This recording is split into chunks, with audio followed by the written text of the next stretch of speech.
একটা কথা কি জানেন ভাই, তো দেখেন এই যে একটা পাখি আমার হাতের মধ্যে বসে আছে, চাইলে কিন্তু সে বহু দূরে উড়ে চলে যেতে পারবে, সে কিন্তু যাবেও না, এতটুকু বিশ্বাস আমার আছে। তো ভাই এই বিশ্বাসটাই যার প্রতি থাকবে, মুক্ত আকাশে ছেড়ে দিল, সে চলে আসে আমার হাতে। কেন আসে জানেন ভাই? মায়া। এই মায়াটুকু অল্প অল্প করে জমিয়েছিলাম। আমার এই রাজার পিছে লুকিয়ে আছে অনেক বড় এক রহস্য, জানলে আপনারাও কান্না করে ফেলবেন। তো ভাই একটা মেয়েকে যখন আপনারা ভালোবাসেন, তো মেয়েটা ছেড়ে যায়, তো আমি আমার জীবনে তো একটা পাখিকে বেছে নিলাম। কেন জানেন?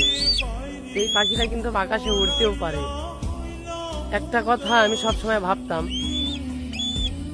যে মানুষ কেন বেইমানি করে আর মানুষ কেন মানুষকে ঠকায়, এইটা নিয়ে একটু ভেবে দেখলাম।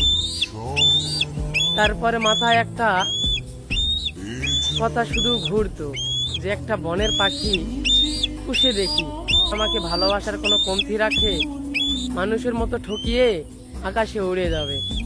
এমন একটা পাখি ম্যানেজ করছি যে কিনা অনেক হিংস্র।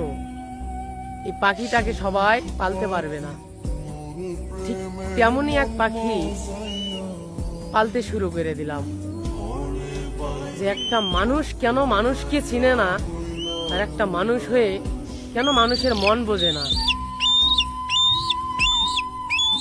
তো এই আমার রাজা আমার জীবনের সব কাহিনী বোঝে, কেন সে শুধু বলতে পারে না।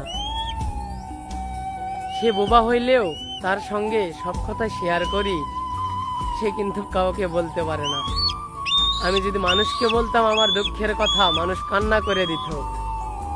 আমার রাজাই শুধু জানে আমার অন্তরের বেদনা।